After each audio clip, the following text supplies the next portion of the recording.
musicale française, occidentale en gros, tout est une question de métrique. Les métriques, ce sont les analytiques. Tu vois, c'est une question d'analyse. Mon son a marché parce que, bon, telle chose, tel nombre de paramètres. Il y a tel nombre de personnes qui ont écouté ça dans tel genre. Ces gens étaient des analyses, en fait, qui font que tu sais ce pourquoi ton son a marché. Tu sais ce que tu as mis dans le son. Tu sais ce qu'il y a dans le son qui a fait que les gens marchent. Ça a marché. Du coup, la prochaine fois, quand tu vas vouloir créer, tu vas forcément intégrer ces ingrédients. Voilà. Nos artistes ne font pas ça. Nos artistes, ils vont au studio, ils chantent, bon, voilà, ils veulent montrer qu'ils sont forts. Et donc, ils envoient sans calcul. Ok, sur un coup de chance, ça marche. Il ne sait pas pourquoi ça marche. Prochainement, comme il ne sait pas pourquoi l'autre a marché, il va vouloir faire encore un autre coup de force. Et ça flop. Parce que ça, maintenant, le public ne se retrouve pas, les codes ne sont pas respectés. Ça flop. Mais comme ça flop, il se dit que non, bon, c'est les ennemis. Il ne se dit pas que c'est lui, hein. Il se dit que c'est les ennemis. Ok, il envoie un autre, ça flop encore. Il envoie un autre, ça flop encore. Fin de carrière. Tu vois, les mauvaises analyses, c'est à ça que ça porte. Et Gigado, il fait beaucoup de mauvaises analyses depuis l'époque de sa maison de production. Son retour, par exemple, la façon dont il a fait le retour, c'était un flop total. Un retour ne devait pas être comme ça. Il a fait une mauvaise analyse. Donc, les mauvaises analyses sont à la base des carrières que tu vois commencer aujourd'hui, puis ça s'éteint de nous. Mauvaises analyses toujours. Si Papou n'est pas là aujourd'hui pour nous faire de la musique, c'est parce qu'il a écouté de mauvaises analyses. On lui a dit de fuir. Ou bien, que le Togo est dur, non? Faut fuir. Les groupes décident là, tu les as encore entendus. Il y a plein d'artistes comme ça qui ont disparu à cause des mauvaises analyses.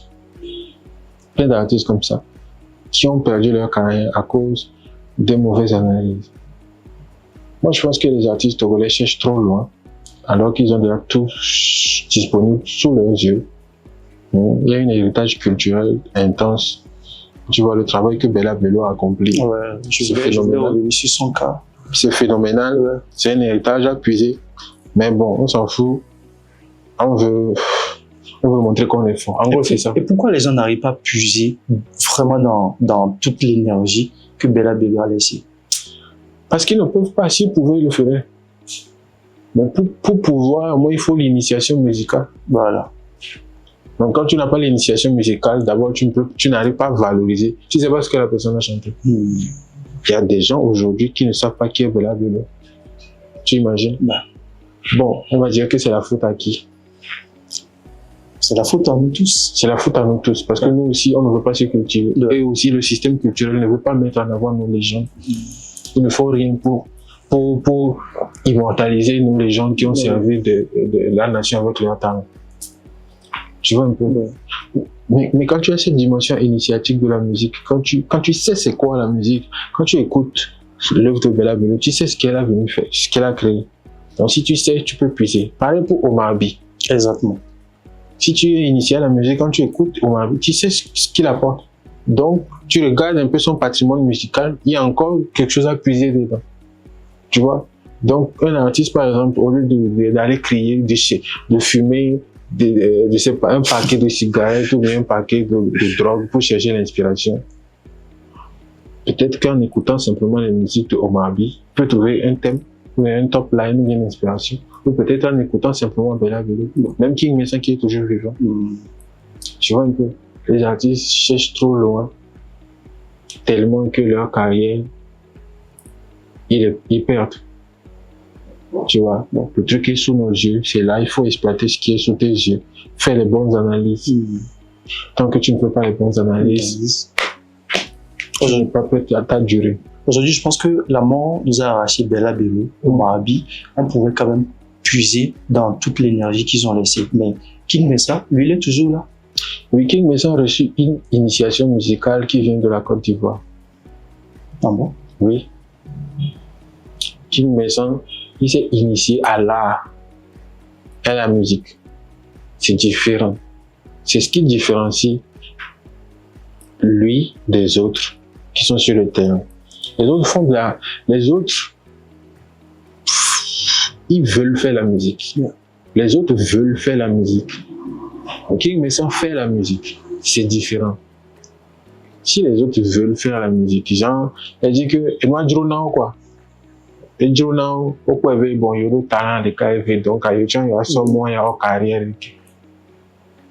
C'est différent. King Mason, lui, il fait la chose. C'est-à-dire, il fait la musique. C'est pas qu'il veut le faire. C'est pas qu'il veut le faire. Il fait. C'est-à-dire, il a été appelé pour la chose. Pour la chose, c'est ça. Il a reçu une initiation pour la chose. C'est ça seulement qu'il peut faire. Et aujourd'hui, vous ne pensez pas réellement qu'il devait transmettre quelque chose? Oui, justement. C'est là aussi mon problème avec lui. On me dit qu'il fait à sa manière, mais moi, je ne vois rien. Est-ce qu'on doit faire bouger les lignes réellement pour que cette transmission soit faite?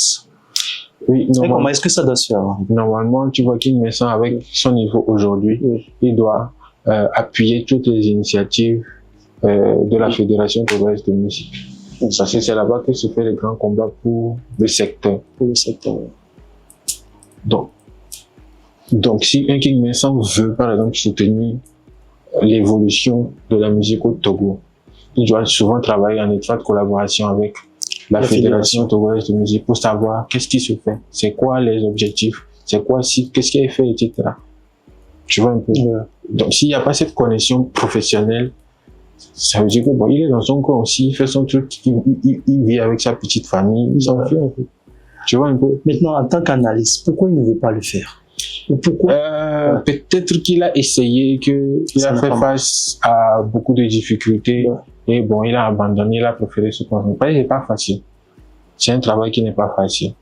Tu vois, non? Parce que, on l'a vu là, ouais. C'est le cas, il veut ton vana de vous, je vais là. La fougue. Et si vous voulez qu'il y ait un autre, mais on t'a la vie avec Haya. Nous, on va y avoir un vana de vous, je vais la fougue du trop bazar. Voilà, si. Quel est aujourd'hui votre rapport avec l'argent? Je cherche l'argent. J'avais dit ça déjà. Que je ne cours pas derrière qui est fort. Je cherche l'argent. Parce que quand tu as fait un certain nombre de temps dans un domaine, tu comprends qu'il faut rentabiliser. Il faut rentabiliser. Oui. Il ne suffit pas de créer pour montrer que tu es fort. Il faut rentabiliser. Il faut trouver un canevas ou bien une méthode de rentabilité. Tu vois, c'est pour ça qu'on a fait par exemple l'association de créateurs de contenu culturel. L'objectif, c'est un peu de tracer un chemin qui va nous permettre de survivre en tant que créateur. Tu vois, c'est un peu ça. Donc oui, j'aime l'argent, je veux l'argent. D'abord, moi, mon message automatique, c'est les tarifs qui sont là. Tu me contactes en même temps, tu sais que c'est l'argent. S'il n'y a pas l'argent, je ne perds pas mon temps. J'ai adopté ce format parce que j'ai été abusé plusieurs fois. Dès mes débuts. J'ai été abusé énormément parce qu'au début, nous, on n'avait pas l'argent en tête. On pensait qu'on allait être fort, tu vois, c'est le proving. Pendant ce temps, il y a des gens qui pensent à l'argent, qui se positionnent pour bien t'utiliser. Tu vois, et quand tu comprends là, tu comprends que, faut chercher l'argent. Aujourd'hui, ça court partout. Tout le monde veut être créateur de contenu. En tant qu'un ancien, quel conseil pourriez-vous donner à une personne à un débutant? Ouais. De toute façon, d'ici 2-3 ans, tout le monde va avoir un petit studio à la maison, faire du contenu. Même ton papa va se retrouver sur TikTok, tu vas être étonné. Ça a déjà commencé, hein? Ouais, tout le monde va faire du contenu. C'est bien d'avoir envie de faire du contenu. Maintenant, il faut savoir faire, le savoir-faire. Donc, il faut se cultiver dessus, se former, s'informer, savoir c'est quoi, dans quelle direction prendre.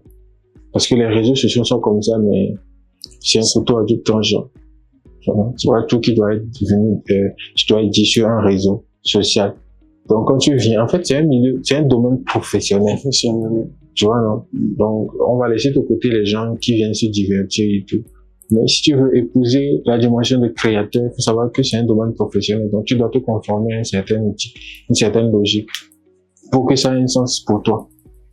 Tu vois un peu? Ouais, je comprends. Nous sommes malheureusement talonnés un peu par le temps. Ouais. Je pense qu'on fera un prochain épisode pour pouvoir aborder d'autres thématiques. Je suis entièrement à ta disposition. Je suis très heureux de vous recevoir ici. Moi aussi. Ça fait plaisir de partager. Ça fait plaisir aussi. Et je t'envoie beaucoup de courage. Merci. Il faut continuer à faire des interviews, à faire peut-être d'autres émissions et tout ce qu'il faut en fait. Merci. Quand c'est la passion, c'est la base. Merci. Tu vois, quand le moteur, c'est la passion, c'est la base. Tu vois, pas penser à l'argent tout de suite. Passion d'abord. Demande que tu es fort. Après, quand tu auras fait, on parle de l'argent. Sango. Ouais, bro. Nous sommes au thème de notre échange avec Sango. Alors, nous vous remercions de votre attention. La question est de savoir qui sera notre prochain invité dans Cœur à Cœur. Merci. Cœur à cœur, là où les cœurs se libèrent.